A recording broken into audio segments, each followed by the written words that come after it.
আসসালামু আলাইকুম ওয়া রাহমাতুল্লাহি ওয়া বারাকাতুহু। আলহামদুলিল্লাহ ওয়াসসালাতু ওয়াসসালামু আলা রাসূলিল্লাহ ওয়া বা'দ। আমার পেছনে সমুদ্রের গর্জন শোনা যাচ্ছে না?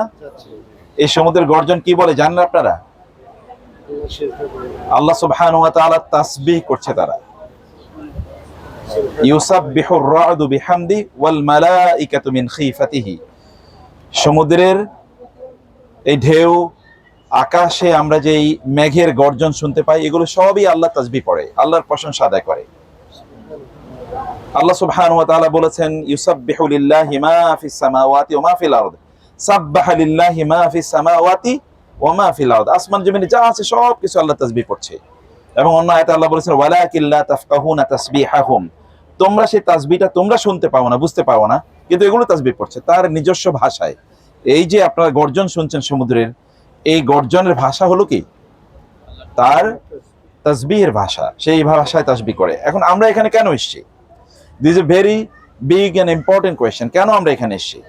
আল্লাহ তাআলা কোরআনে বলেছেন, আফালাম ইয়াসিরু ফিল আরদি ফাতাকুনা লাহুম কুলুবুন ইয়াকিলুনা বিহা আও আযানু ইয়াসমাউনা বিহা ফাইন্নাহা লা তা'মাল আবসার ওয়ালাকিন তা'মাল কুলুবুল লাতী ফিস সুদূর। তারা কি জমিনে ভ্রমণ করতে পারে না?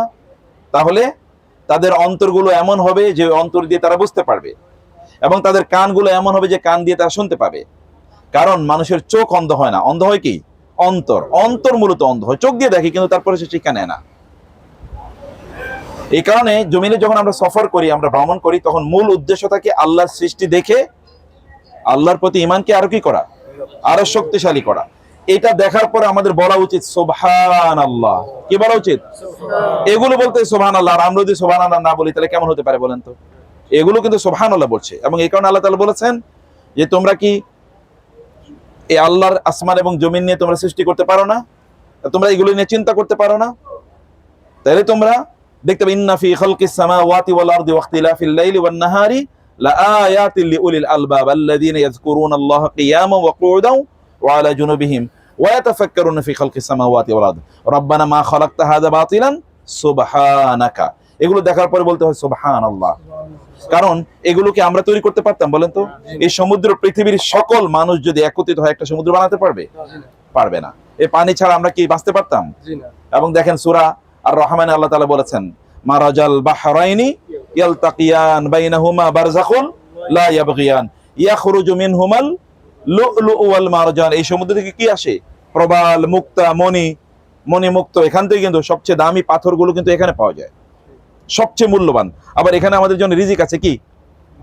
মাছ, সমুদ্রের পানি। এগুলোর মধ্যে আমাদের জন্য সবচেয়ে গুরুত্বপূর্ণ ভিটামিন বা ভাইটামিন আছে। এটা ছাড়া আমাদের শরীরে বিভিন্ন ধরনের উপাদান বা পুষ্টির উপাদানে ঘাটতি হয়ে থাকে। এখানে সমুদ্রের মাছ বা সামুদ্রিক মাছ, এগুলো সকল অবস্থায় হালাল। এমনকি মুহররমরাও কি, যারা ইহরামের অবস্থায় তারাও কি সমুদ্রের মাছ শিকার করতে পারবে, কিন্তু প্রাণী শিকার, স্থলের কোনো প্রাণী তারা শিকার করতে পারবে না। এখানে আমরা আসছি, এখানে আসার আমাদের মূল লক্ষ্য উদ্দেশ্য আমরা যেন না ভুলে যাই আল্লাহ সুবহানাহু ওয়া তাআলাকে চেনা। আলাম তারা আন্নাল ফুলকা তাজরি ফিল বাহরি বিনি'মাতিল্লাহ। আল্লাহ তোমরা কি দেখো না, সে কি দেখে না? আন্নাল ফুলকা তাজরি ফিল বাহরি বিনি'মাতিহি লিইউরিয়াহুম মিন আয়াতি। আল্লাহ সুবহানাহু ওয়া তাআলার নেয়ামতের, তার অনুগ্রহে কিন্তু এখানে এই যে আপনারা যেখানে জলযান দেখতে পাচ্ছেন, বিশাল বড় সমুদ্রে বিশাল বড় কি এখানে জাহাজ, এই জাহাজগুলো এই পানিতে কেমনে চলে? পানিতে তো জাহাজ ডুবে যাওয়ার কথা না, কিন্তু ডুবে না। আল্লাহ তাআলা পানিটাকে এমন করে তৈরি করেছেন যে জাহাজ এখানে ডুবে যাবে না, আপনি কিন্তু ডুবে যাবেন, কিন্তু জাহাজ ডুবে না। এইভাবে আল্লাহ তাআলা তৈরি করে দিয়েছেন। এবং এরপর আল্লাহ তাআলা বলেছেন, ওয়া ইযা গাশিয়াহুম মাওজুন কাযযুরালি দাউল্লাহা মুখলিসিনা লাহুদ্দিন ফালাম্মা নাজ্জাহুম ইলাল বাররি ফামিনহুম মুক্তাসিদ ওয়া মা ইয়াজহাদু বিআয়াতিনা ইল্লা কুল্লু খাত্তারিন কাফুর। আল্লাহ তাআলা বলেছেন, একদল লোক আছে তারা যখনই সমুদ্রে যায়, এখানে যখন অনেক ঝড় দেখে তখন তারা বলে আল্লাহ বাঁচাও, আল্লাহ বাঁচাও। যখন তারা এখান থেকে তারা নিরাপদে আল্লাহ তাদেরকে বাঁচিয়ে দেন, তখন তারা আল্লাহরে ভুলে যায়। এগুলো সবই কি কাফের, এগুলো সবই অত্যাচারী, অহংকারী। আল্লাহ সুবহানাহু ওয়া তাআলার নিদর্শন এখানে খুঁজে পাওয়া এবং এগুলোকে খুঁজে দেখা, এখানে চিন্তা করা, এটা উচিত। আরেকটা জায়গায় কোরআনে দেখবেন বারবার আল্লাহ তাআলা সমুদ্রের কথা বারবার বলেছেন। সমুদ্র কিন্তু এক সময়, এখন এখানে সমুদ্রের পানি দিয়ে এক সময় সমুদ্রে আগুন জ্বলবে কিনা বলেন তো? সূরা তাকবীরে আছে না, ওয়াইজাল বিহারু সুজ্জিরাত। যখন সমুদ্রের পানি কি হবে? এটা ইনফ্লেমেবল, এটা কিন্তু সমুদ্রের পানি তখন সেই দিন কি হয়ে যাবে, পেট্রোলিয়ামের মতো এটা জ্বলবে। পানি কি কোনোদিন জ্বলে? পানি আসলে কি করে, আগুন নিভাতে সাহায্য করে, কিন্তু পানির মধ্যে কি আছে, হাইড্রোজেন আছে এবং অক্সিজেন আছে না? এখন অক্সিজেন তো পানি কি করে, নেভাতে সাহায্য করে। আর অক্সিজেন যদি এখান থেকে আলাদা করে ফেলে তাহলে কি হবে, পুরাটা এটা জ্বালানি হয়ে যাবে, তখন ওখানে আগুনই কেবল মাত্র চলবে। সেদিন আল্লাহ তাআলা আলাদা করে ফেলবেন, কারণ তিনিই তো বানাইছেন, নাকি নাকি আমরা বানাইছি? আমরা বানাই নাই, তিনি বানিয়েছেন। এবং এই কারণে আল্লাহ তাআলা বলেছেন, কুল লাউ কানাল বাহরু মিদাদান লিকালিমাতিহি লানাফিদাল বাহরু ক্বাবলা আন তানফাদা কালিমাতু রাব্বিহি ওয়ালাউ জিনা বিমিসলিহি মাদাদা। যদি এই সমুদ্রের সব পানি কি যদি কলম মানে কালিতে পরিণত হতো, যে আল্লাহর প্রশংসা, আল্লাহর গুণগান লিখে শেষ করার জন্য কালি শেষ হয়ে যাবে, কিন্তু কি আল্লাহর গুণগান শেষ হবে না। ওয়ালাউ আন্না মা ফিল আরদি মিন শাজারাতিন আকলামুন ওয়াল বাহরু ইয়ামুদ্দুহু মিন বাদিহি সাবআতু আবহুরিম মা নাফিদাত কালিমাতুল্লাহ। এই পৃথিবীর সব গাছ যদি কলম হয়ে যেত, এবং যে পরিমাণ সমুদ্র আছে আর যদি এরকম 7 গুণ সমুদ্র একত্রিত হতো, সেগুলো সব কালিতে পরিণত হতো। এইগুলি যদি আল্লাহর গুণ লেখা হতো, তাহলে গুণ লিখে শেষ করা যেত না। তাইলে এখানে আমরা যখন আসি, আমাদেরকে এই অনুভূতিটা তৈরি করতে হবে। আমরা কেবলমাত্র দৃশ্য দেখতে আসি নাই। মুসলমান এবং কাফের মুশরিকের মধ্যে মূল পার্থক্যটাই এরকম। ও গরু ছাগল দেখে, আমিও গরু ছাগল দেখি। ও সমুদ্র দেখে, আমিও সমুদ্র দেখি। ও আসমান দেখে, আমরাও আসমান দেখি। কিন্তু আমরা আসমান দেখে আল্লাহকে খুঁজে পাই, ও আসমান দেখে কি ওইখানে ওয়াও বলে, আর আমরা বলি কি সুবহানাল্লাহ। ও সমুদ্র দেখে ওয়াও বলে, আমি বলি সুবহানাল্লাহ। এটা হচ্ছে বিগ ডিফারেন্স, এখানেই পার্থক্য।